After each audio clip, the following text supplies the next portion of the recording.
Bismillahirrahmanirrahim. Assalamualaikum warahmatullahi wabarakatuh. Pada kesempatan kali ini, saya akan mendemokan aplikasi pembayaran biaya sekolah mempergunakan database akses dan proyeknya dibuat mempergunakan VB.NET. Ini database kita lihat dulu, ada di folder debug. Nah, ini dia database-nya. Kita coba buka aja dulu ya. Nah, ini dia database-nya.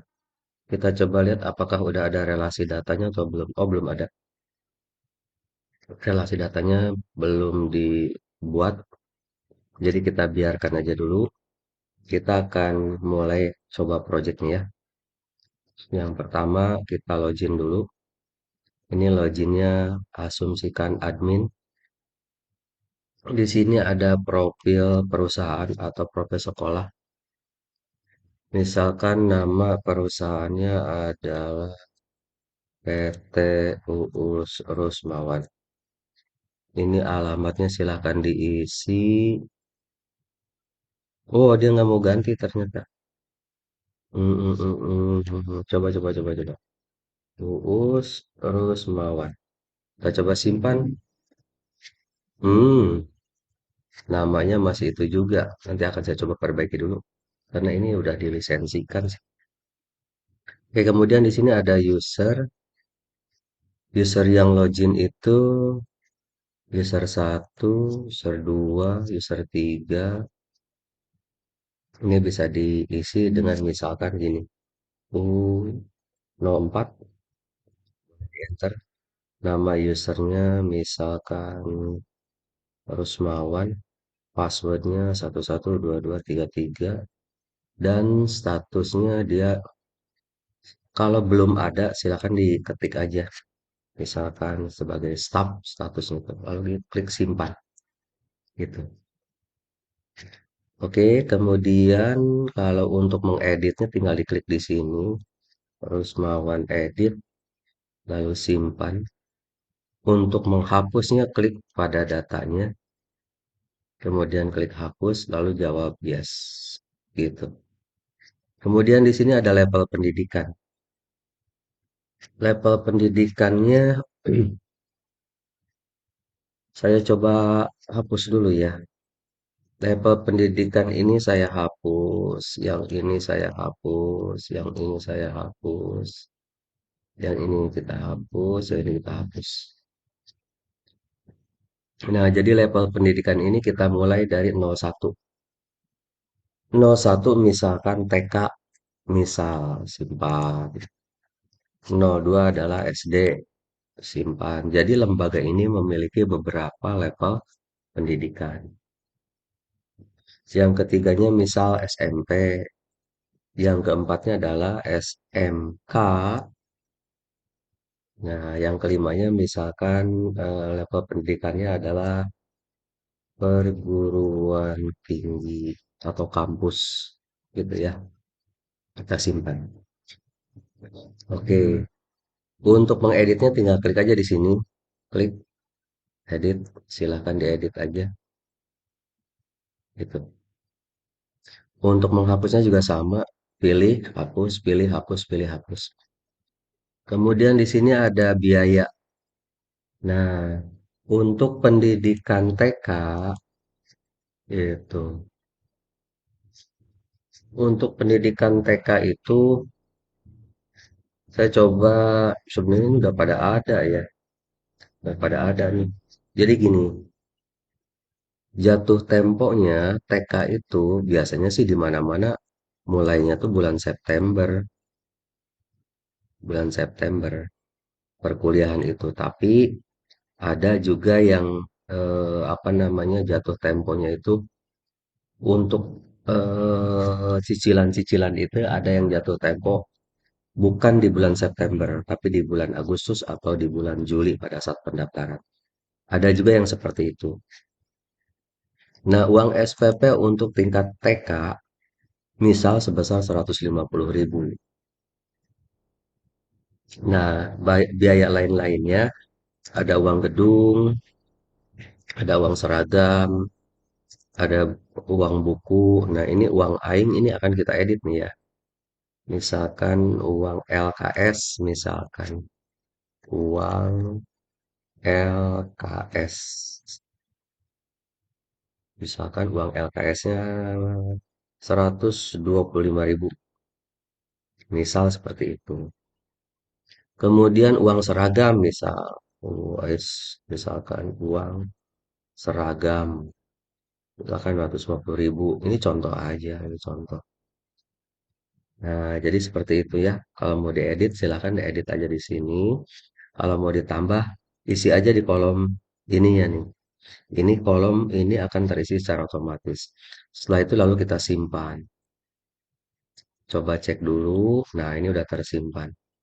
Kalau untuk SD, nah ini misalkan contoh uang yang harus dibayarnya. SPP SD itu sebesar ini. Kemudian untuk biaya SMP, misal seperti ini. Ini contoh aja. Silakan di entry aja gitu. Kalau misalkan mau dihapus, pilih dulu datanya, lalu klik hapus di sini. Yakin akan dihapus, klik aja ya, gitu. Oke. Kemudian di sini ada siswa nih. Siswa itu datanya sudah terisi ada 9 orang. Ada 8. Sudah ada 8 orang siswa di sini. Misalkan kita akan coba yang ini mau dihapus. Hapus saja dulu. Kita coba lihat apakah terjadi error atau tidak. Atau proses penghapusannya oleh saya belum dieksekusi ini, dikosongkan. Ya. Kita coba misalkan isi siswa ke-9 dengan NIS misalkan. Nah, NIS-nya begitu. NISN-nya misal begitu. Nama siswanya misalkan eh, Rudianto misal. Nah, dia tuh pendidikannya apa ini? Misalkan pendidikannya adalah SMK gitu. Kalau SMK total biayanya segini. Masuk tahun ajaran 2000, misalkan ini tahun ajaran yang baru misalkan 2023 2024 gitu. Kalau belum ada silakan diketik aja. SMK jurusannya misalkan RPL, jurusannya RPL, kelasnya kelas misalkan kelas 10A semester 1. Kemudian kita simpan di sini. Oke, tunggu beberapa saat karena nyimpannya ini looping. Setiap anak harus membayar 12 bulan. Gitu, SPP-nya akan terbentuk untuk 12 bulan. Kemudian nomor 10 kita coba lagi 101, misal nama siswanya adalah misal Yustiana, misal ini contoh. Pendidikannya misalkan SMP. Tahun ajarannya kita lihat, nah ini tahun ajarannya. SMP belum ada jurusan. Kelasnya misalkan kelas 9 ya. Kelas 9A. Semesternya semester 1. Di semester bisa dipilih, bisa diketik. Lalu kita simpan. Nah, itu untuk data siswa. Saya isi data yang barunya ada 2. Kemudian terjadilah pembayaran di sini. Dia akan melakukan pembayaran biaya sekolah yang bukan berupa SPP, bukan. Kita coba dulu, misalkan nomornya itu 999, enter. ID siswa tidak terdaftar. Oh, kalau ID siswa itu makanya yang ini nih 0009. Sorry, 0009. Lalu kita enter dan di enter lagi. Nah, maka muncullah biaya-biaya yang tadi muncul di sini ya. Karena dia itu tingkatnya SMK, maka SMK yang muncul biayanya ini totalnya ini 3.450. Nah, yang mana dulu yang mau dibayar? Misalkan uang gedungnya dibayar di sini 1 juta. Enter. Nah, ini kenapa bayar tunggakan? Karena dia membayarnya itu tanggal 20 bulan Agustus. Sementara, wow, jatuh temponya belum diubah nih sama saya nih tadi nih pada saat di entry. Jatuh temponya masih tanggal 13 April 2018. Makanya keterangannya bayar tunggakan. Yang ini tidak dibayar dulu, atau yang ini dibayar dulu 300.000. Yang ini tidak dibayar, yang ini tidak dibayar. Misalkan gitu. Maka, nah kalau dibayarnya uangnya pas, ya 1.300.000, maka di sini kembaliannya nol. Tapi kalau dibayarnya ada lebihan, maka di sini akan ada kembaliannya. Dan di sebelah kanan, kanan bawah terlihat sisa yang harus dibayar. Kita coba simpan datanya. Oh, ada error. Tidak ada tabel kas. Sorry, sorry, sorry, sorry. Oh, tidak ada tabel kas. Adanya tabel laba rugi kalau nggak salah. Atau tabel apa? SPP, tabel rekap bukan sih. Rekap biaya oke deh. Untuk tabel kas kita hentikan dulu aja. Hentikan dulu. Kita ulang, kita coba ulang. Di sini ada nomornya sembarang 00009. Hmm, kita coba ulang. Ini dibayar 1 juta dulu. Ini dibayar 300.000 dulu. Hmm. Oke, kemudian disimpan. Kita coba cetak fakturnya. Faktur hasil pembayaran yang tadi.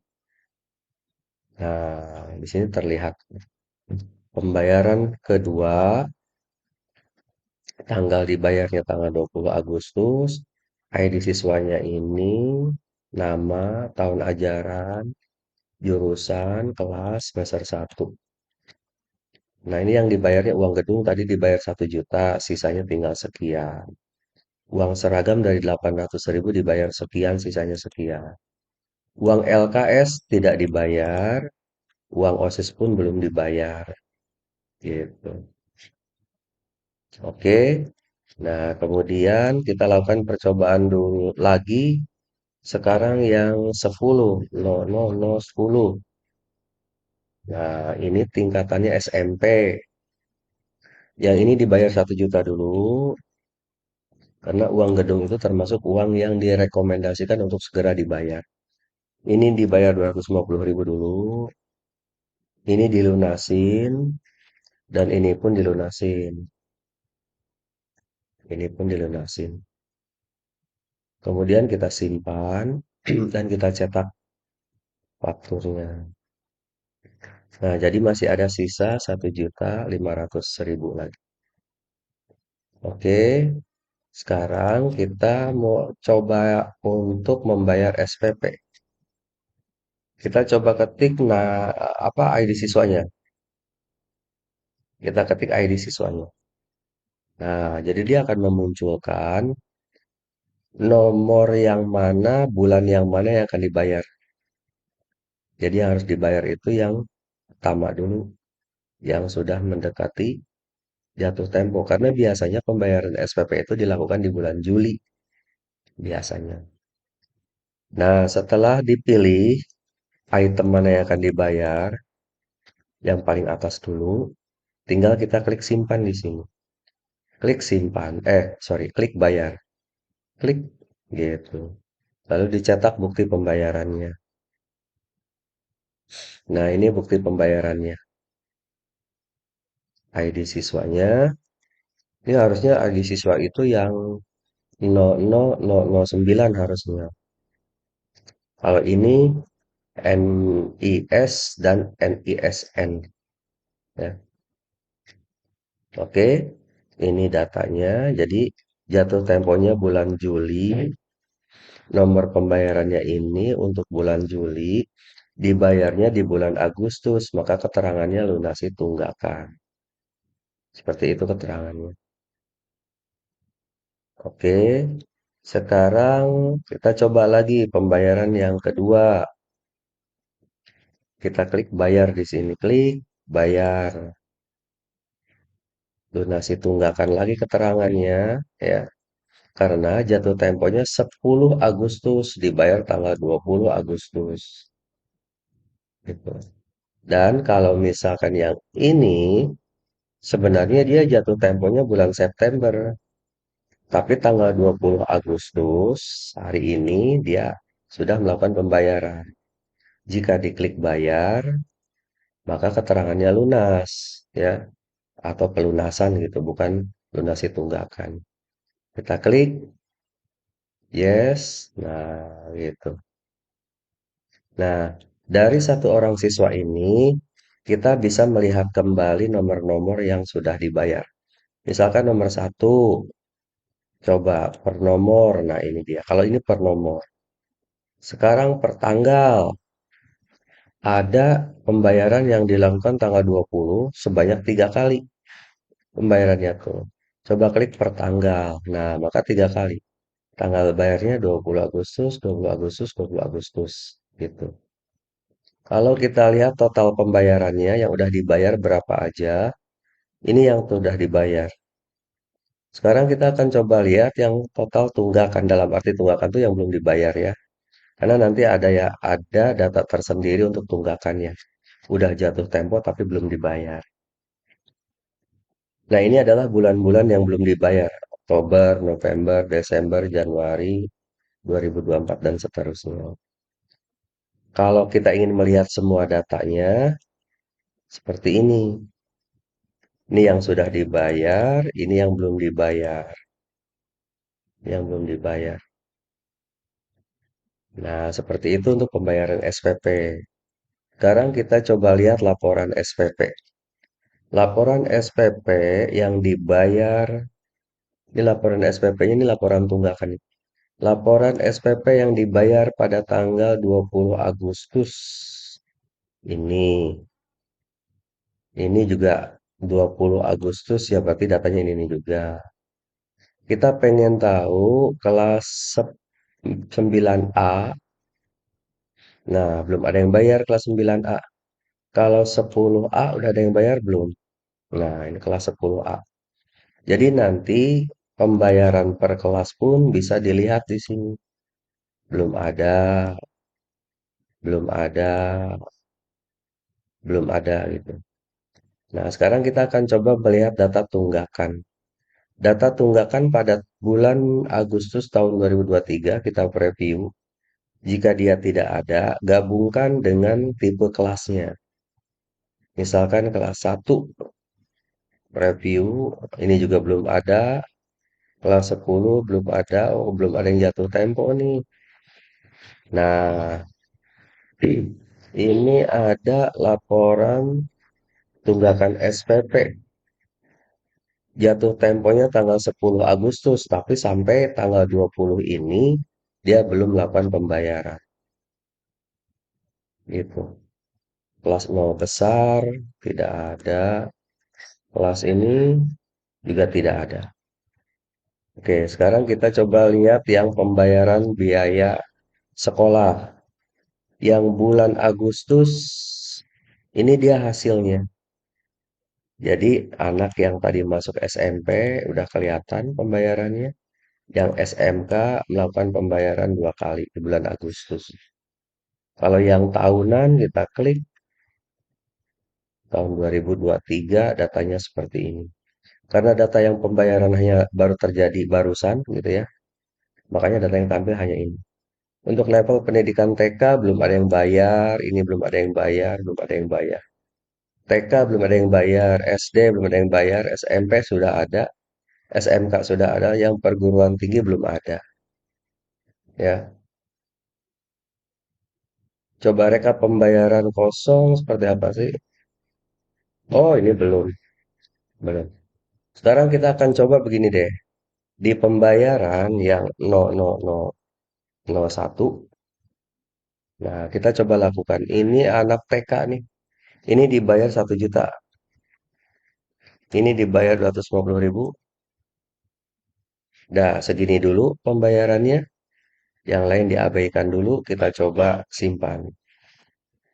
Cetak waktunya, nah seperti itu. Sekarang kita coba yang nomor 2 SD.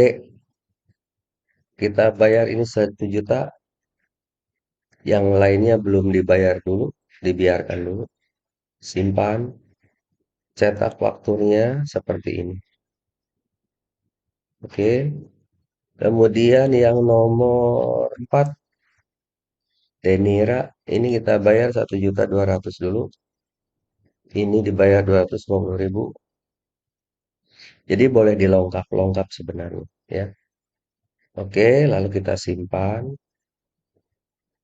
cetak fakturnya, gitu. Ada yang sudah dibayar, ada sisanya, ada yang belum dibayar, sisanya terlihat juga. Kemudian kita coba yang nomor 5, ini perguruan tinggi nih. Kita coba ini dibayar 1.400.000, yang lainnya dibiarkan dulu. Misalkan seperti itu contohnya. Kita simpan, tidak usah dicetak. Nah, nanti di sini pembayaran. Oh, kita coba deh yang pembayaran SPP 0001. 001 SPP-nya nggak ada, 02 nggak ada, 03, 04, 05. Wah, ini ada yang harus diperbaiki dulu nih. Nih. Oh, karena datanya dibuang sih. Datanya dibuang di sini. Sorry nih. Ini kita coba level pendidikannya apa ya? Itu satu ya. Kita coba simpan dulu. Coba simpan. Oh, datanya dibuang sih. Jadi data tersebut tidak muncul karena di detail SPP. Oh, ini detail pembayaran bukan? Di detail SPP-nya. Oh, betul. Di detail SPP-nya yang masuk baru ID siswa yang ini, yang nomor 9 dan nomor 10. Karena seperti itu. Ternyata. Jadi, yang ini, iya datanya dihapus ya mas saya tadi. Datanya dihapus. Jadi untuk pembayaran SPP-nya dia nggak muncul.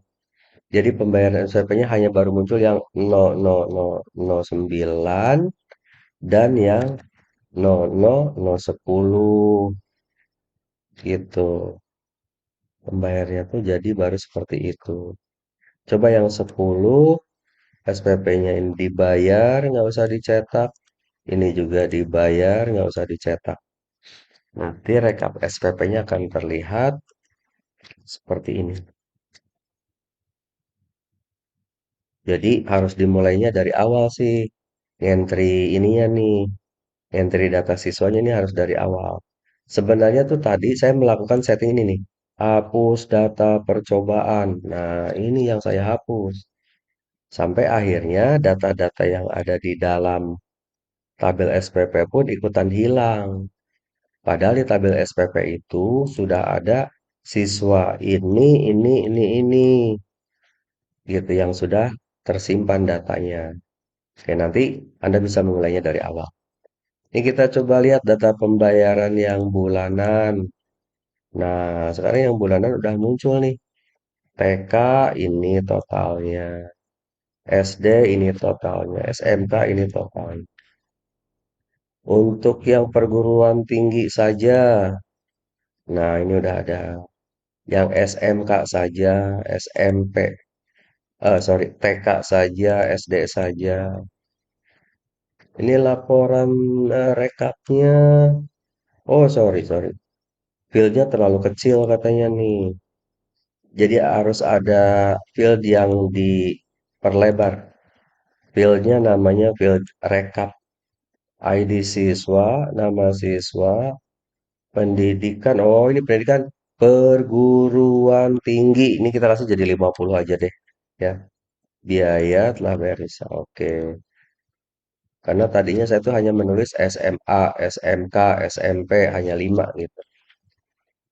Jadi terjadi error di situ. Oke, kita coba lihat lagi pembayaran, rekap pembayarannya seperti apa sih? Nah, ini rekap pembayarannya. Jadi nanti kalau misalkan ada anak TK lagi, dia akan muncul tuh. Akan muncul di anak TK. Anak SD akan muncul juga. Ya, ini belum diselesaikan ya sama saya nih. Rekap pembayaran kosong, tunggakan kosong belum diselesaikan. Pencarian data bisa dilakukan melalui nama, misalkan Alika, enter. Sudah ada nama Alika, adanya Denira misal, tidak ada juga. Nama Us, namanya Rudianto. Oh, ini datanya tuh nulis Rudianto. Ini coba kalau Yustiana gimana? Yustiana. Salah. Kau ngetiknya di situ. Di sini. Nah, gitu. Saya salah ngetik, sorry. Kalau di sini ngetiknya ID siswa. Di sini coba Rudianto. Nah, Rudianto ketemu nih datanya. Jadi sisa terakhirnya semua data seperti ini, cetak siswa, nah gitu. Bukti pembayaran-pembayaran yang sudah terjadinya seperti ini, gitu. Kita coba di sini Yustiana, enter lagi. Nah, jadi ada keterangan. Ini total biaya, ini total yang sudah dibayar. Jadi sisanya segini dan keterangannya belum lunas. Gitu. Kalau kita pengen lihat sisa yang terakhir, ini dua. Kalau kita ingin melihat semua data, ini belum, gitu. Kalau mau dicetak, kira-kira seperti ini pembayaran yang pernah terjadi. Oke, kemudian apa lagi? Ini data siswa, kita preview dulu. Nah, ini siswanya beragam, semua data siswa masuk. Kalau kita ingin lihat berdasarkan kelas, jurusan RPL saja, nih, RPL. Berdasarkan tahun ajaran, ini berdasarkan tahun ajaran. Yang TK, nah gitu. Berdasarkan kelas dan tahun ajaran, ini datanya. Kalau mau mencari nama siswa aja, juga diketik lalu di enter. Ketemulah nama Rusmawang. Nah, demikian kira-kira eh, sampel dari aplikasi pembayaran biaya sekolah yang dapat saya sampaikan. Terima kasih atas perhatiannya. Mohon maaf atas hal-hal yang kurang berkenan. Dari topik wal hidayah. Wassalamualaikum warahmatullahi wabarakatuh.